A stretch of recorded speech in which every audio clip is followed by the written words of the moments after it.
耐冇見啦，咁最近咧就有啲手足 DM 佢話可唔可以講多啲車，講下點樣整車，講下啲汽車維修知識咁樣。咁啊，今日咧咁啱我部車就好多嘢搞啊，咁我諗住拍條片，咁啊希望大家睇完呢條片咧就可以學到多少嘢啊，咁啊增加下你嘅汽車維修知識啦。咁如果你有咩唔明咧，咁啊 comment 啦或者 DM 我啦，咁啊睇下有冇其他手足或者我嚟解答你嘅對於汽車嘅疑問啦，同埋點樣整自己部車啊。咁啊，希望你睇完有啲得着啦。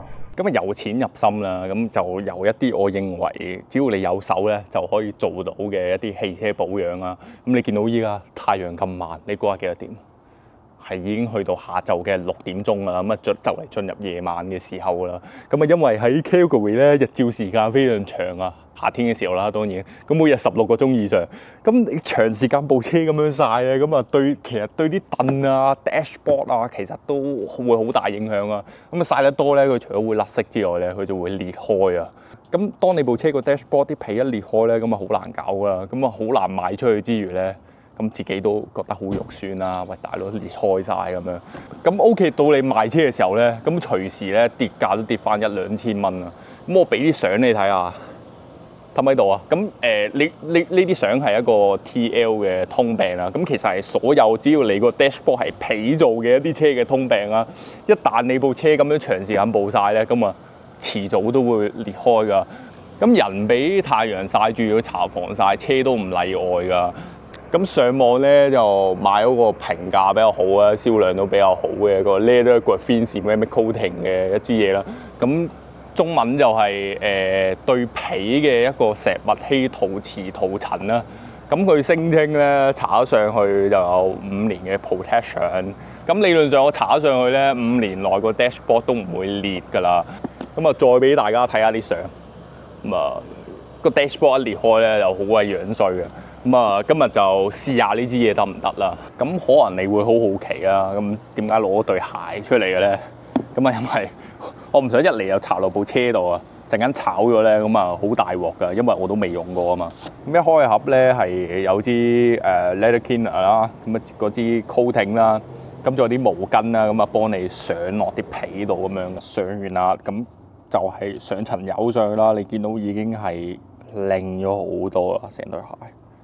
咁啊，新嘅一樣。咁依家就攞個 leather cleaner 抹下部車啦，然後就上油睇下最尾會有咩分別啦。咁啊跟埋條毛巾啦，係幾好嘅成件事。咁啊唔使好似傻仔咁樣揾毛巾。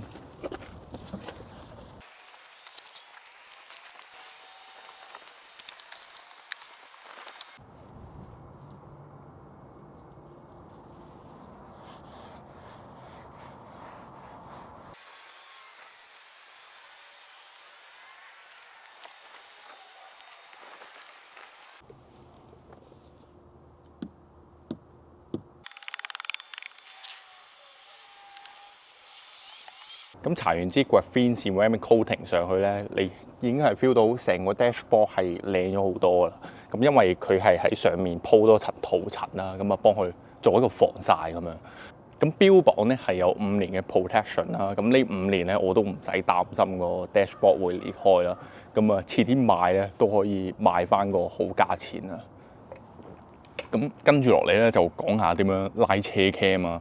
咁因為車 cam 咧喺加拿大係好重要㗎，咁因為呢度冇乜幣仔啦，咁如果你真係咁好彩撞車嘅時候咧，咁如果對方又死口唔認咧，例如佢可能衝紅燈，腰曬冇讓或者 stop 曬冇停都好，如果對方死口唔認咧，你可以做咧唯有係上 TG Group 或者上 Facebook 去問人哋有冇 footage。咁啊交俾差佬，交俾保險公司，咁啊去 claim 呢樣嘢嘅啫。咁如果唔係咧，如果對方死口唔認咧，你係 claim 唔到保險噶。咁所以呢啲時候咧，咁因為呢個地方冇咁多幣仔啊嘛，你只能夠係裝一個車 cam 去保護自己啦。咁但係好多時我坐朋友啲車咧，嗰啲線係拉到鬼五馬六，條條揈飛晒出嚟。咁我自己個心咧係好難受噶。咁拉車 cam 咧就大同小異嘅，咁啊個概念咧就係盡量收條線喺啲唔當眼嘅位置啦，咁啊唔會令到條線條條揈咁啊，好核突噶。咁啊，首先你要揾你個12W插頭啦，咁我部車咧係喺收音機底㗎，咁好多車都喺呢個位啦。咁有啲車會喺個扶手嗰個位度啦，咁嗰個就遠少少，不過都係咁拉嘅啫。咁條線點樣走咧？就係12W位啦。咁走，咁啊穿過呢個 glove box 嘅底部，咁啊去到呢個 A 柱嘅膠邊位咧，咁就要掹條膠邊出嚟啦。咁可能你會問啦，喂，點樣掹條膠邊出嚟啊？就係用蠻力掹嘅啫，其實就乜架撐都唔使嘅。咁條線咧就喺呢個收飾箱嘅底部，咁啊收喺條膠邊入邊啦，咁啊穿，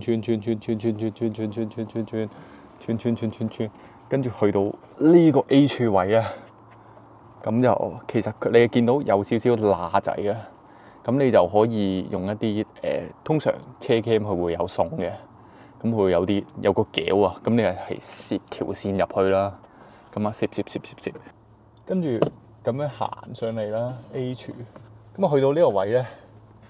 咁去到車頂咧，咁其實所有車都係啦，你係可以掹開少少，你會見到有啲空間㗎，咁你就可以收條線落去啦，掹開少少，收條線入去啦。最尾咧個車 cam 就會擺喺，sorry， 呢度先出。咁最尾咧車 cam 就會擺喺呢個位啦，咁收喺個倒後鏡後邊啦，咁啊減少你揸車時候嘅盲點啦。咁再加埋咧條線淨係會喺呢度咁樣落嚟。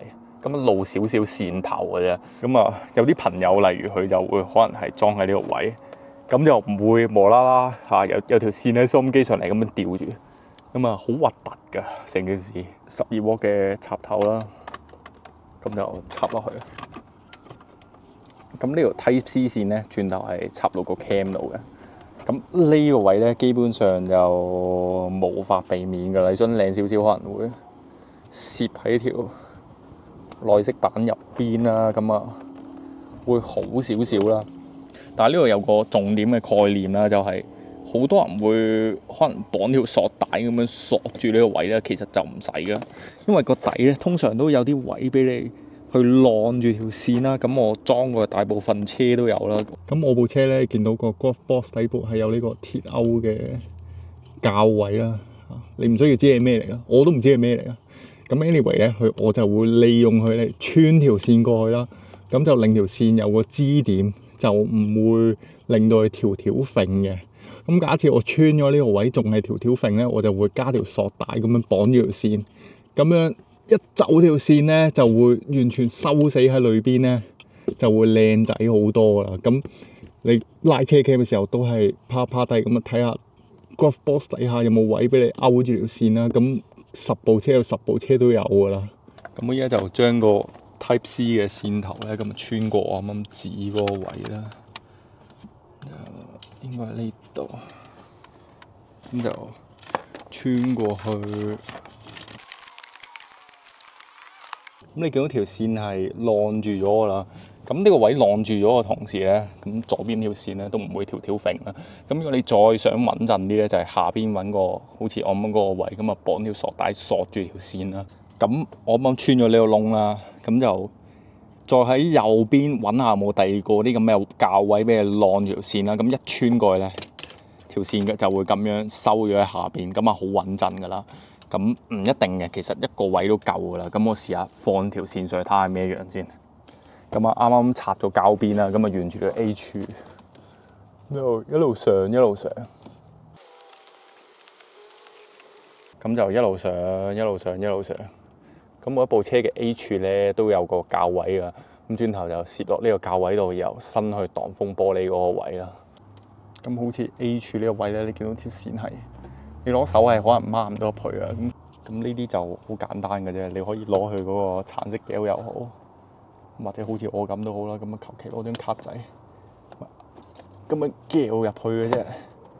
咁你見到條線走到嚟呢個位咧，呢個天棚位咧，咁點樣攝條線入去咧？就呢個仲簡單。咁你攞隻手指掹開少少，咪褪條線入去嘅啫。咁你會見到可能嚟到呢個倒後鏡呢個位，條線仲有咁長喎，點算咧咁樣？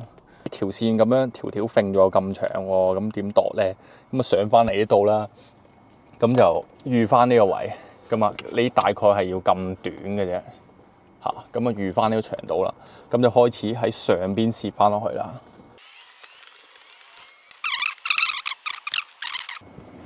咁可能你會發覺，誒呢度仲有多咗一忽線喎，咁點樣咧？其實就係繼續收埋去你見唔到嘅位嘅啫。咁例如我自己咧就偏好收呢個 dashboard 入邊嗰個位啦。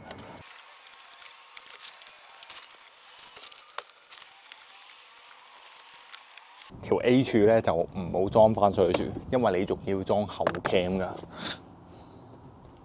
所有車 cam 咧都基本上會跟條紅色嘅線噶。咁紅色嘅線係有咩用咧？佢係俾你擔落個尾燈度。咁尾燈一着咧就會通電啊嘛。通電佢個尾車 cam 先會着噶。咁但係因為咁細個 mon，你唔係攞嚟做泊車 cam 啊嘛。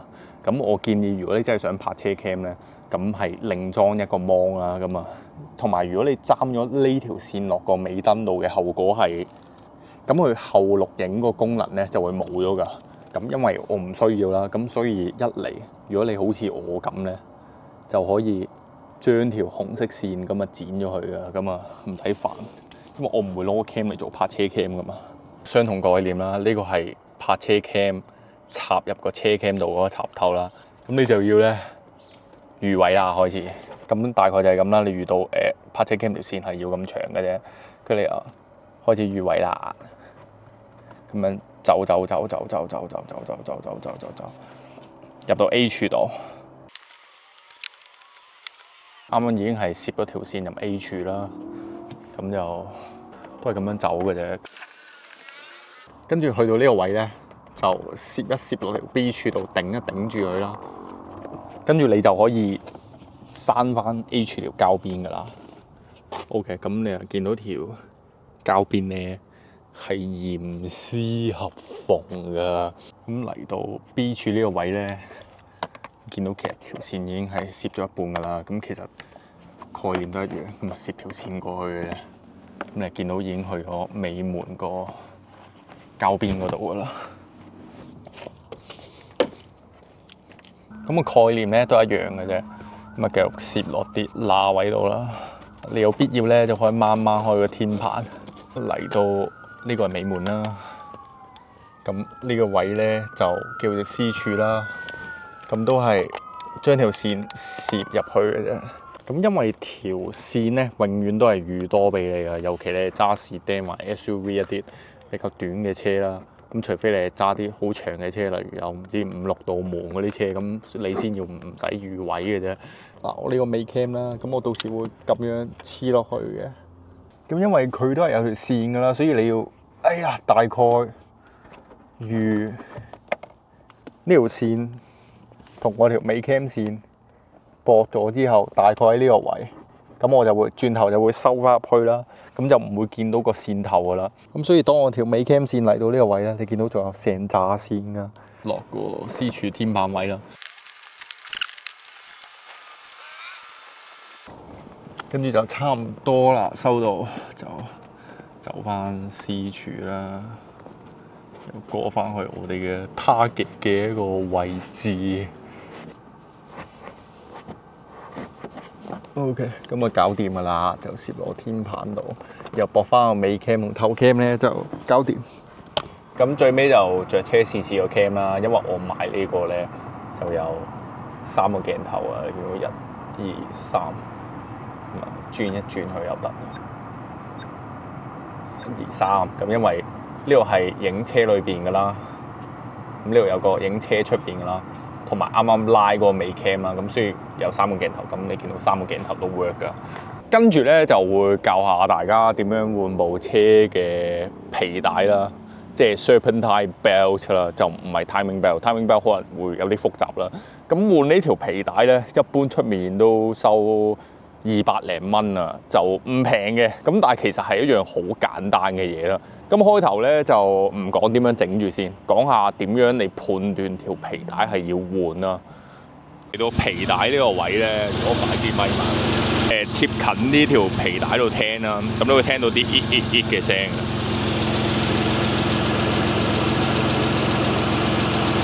咁你就認住嗰啲嘅聲啦，咁啊倒一杯水落去條皮帶上面。咁當你倒完杯水落去，如果你聽到啲聲消失咗咧，咁基本上90%都係條皮帶或者啲皮帶碌出事㗎啦。咁啊原理就係你倒啲水落去，咁潤滑少少咧，就會令到嗰個聲消失咗啦。咁我依家已經係聽唔到啊。至於係皮帶定皮帶碌出事咧，就要拆條皮帶出嚟先知啦。咁點樣拆咧就好簡單嘅啫。咁首先就要睇翻你部車係橫計定直計啦。咁我呢部係橫計嚟嘅。咁所以條皮帶咧就喺副 engine 嘅左邊啦。咁如果係直計嘅話咧，就會喺呢個位啊。咁點樣拆皮帶咧？首先就要揾翻你嘅 belt tensioner 啦。咁最簡單當然係上 Google 揾下啲你副計嘅平面圖啦。咁你就知道邊個係 belt tensioner。一般都係你見到嘅頭幾個轆嚟嘅。咁呢個咧係 power steering 啦，唔係啦。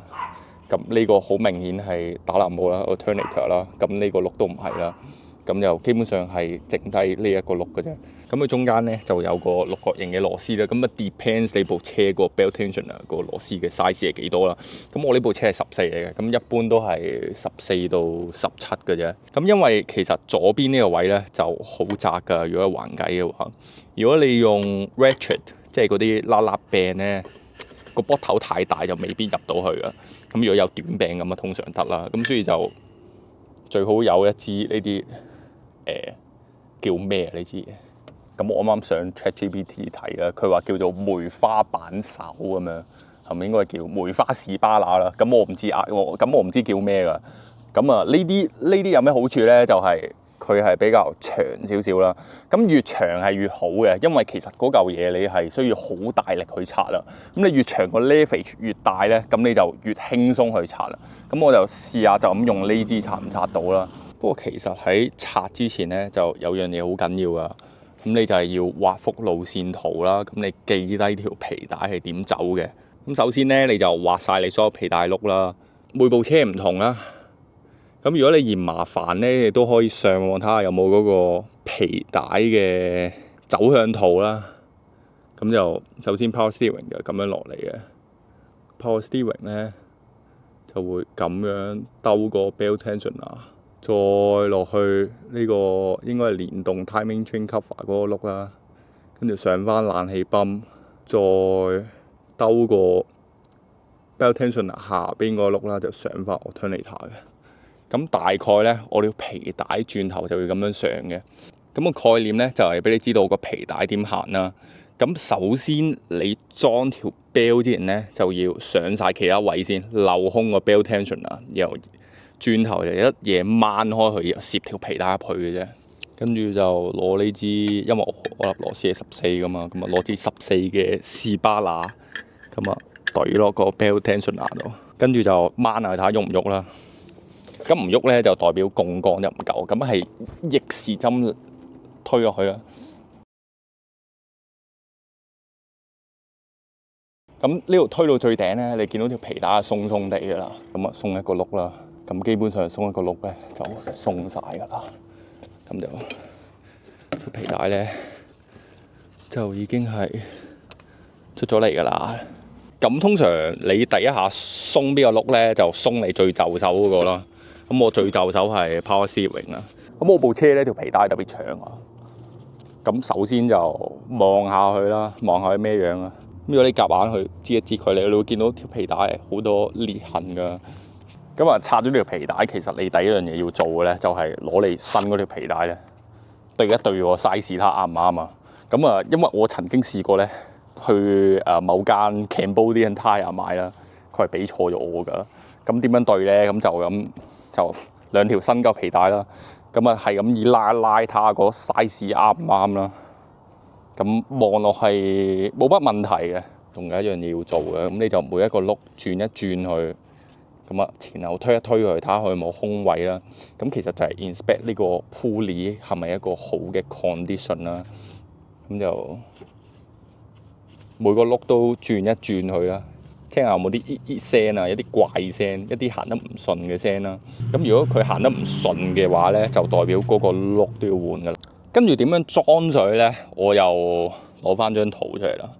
咁你就係要笠晒所有轆啦，除咗邊個轆唔凹咧，就係、是、你見得最明顯嗰個轆。最明顯嗰個轆咧，咁我呢部車係呢個 Power Steering 啦。咁需要 Power Steering 咧係最後上嘅，其他轆咧就要跟翻你先前畫嗰張圖，咁就跟翻個走位啦，擺咗上去先。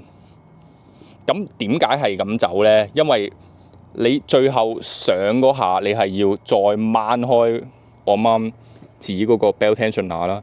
咁你一推開佢咧，佢就會有少少空位俾你攝入去你最易上嗰個轆嗰度噶啦。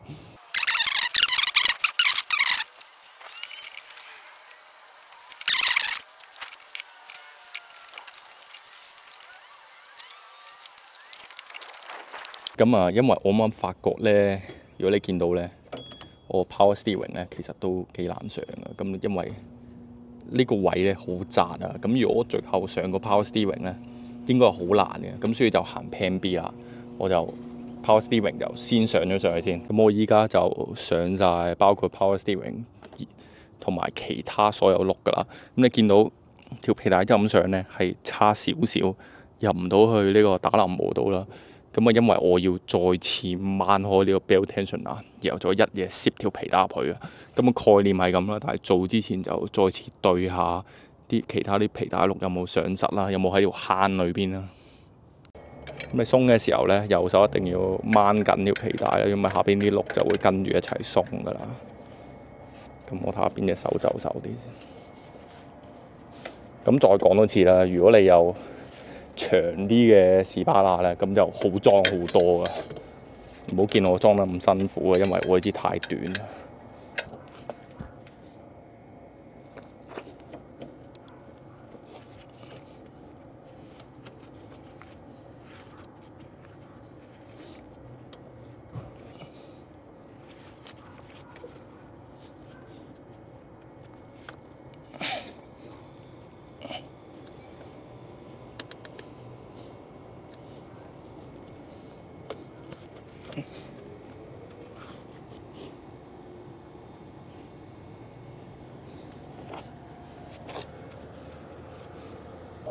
仆你嘅街，真係要買啲長啲嘅14，因為個 Power Steering 嗰啲皮帶咧就棘住咗低能。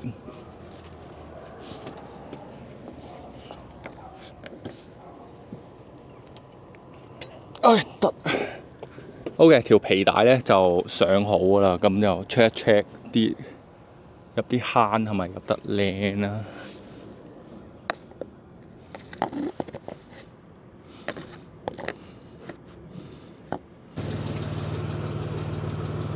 咁換皮帶咧就係咁簡單嘅啫，正常你有啲啱嘅架撐，我諗新手1個鐘搞掂啦。咁但係就唔難嘅呢個 job， 咁都係我認為你可以自己搞到嘅嘢啦。咁皮帶咧其實都係算係一個經常你要換嘅嘢，咁大概6萬到10萬公里咁咪要換㗎啦。咁如果你買二手車咧，可能咁唔好彩你揸1萬公里，咁啊你聽到條皮帶吱吱聲咁就要換，咁就可以試下自己搞啦。咁都唔係十分難嘅。咁我就會喺呢條片嘅 description 度留低翻一啲可能你會用到嘅工具啦，包括一支長嘅14咧。如果你喺 Cambodian Tire 咧係買唔到㗎，你係只能夠去 Amazon 買啦。根據我經驗，咁你如果想自己搞咧，咁又冇架撐喎，咁啊可以跟翻下邊嘅 description 去買啦。咁換皮帶嚟講咧，如果你上 YouTube 睇片咧，有啲人會建議攞把鉸剪一嘢剪咗佢㗎。咁我係完全唔建議嘅，因為你唔識刷嚟講啊，你剪咗佢，你有機會上唔翻。咁因為好老實講，如果你連刷都刷唔到出嚟，你點會有信心上翻去咧？咁今日嘅時間咧就係咁多啦。如果你有咩想學咧，就不如 comment 話俾我知，咁我再去拍去教你哋啦。咁如果你中意呢條片咧，就俾個 like、comment 同埋 share 俾你嘅朋友睇咯。我哋下次再見，拜拜。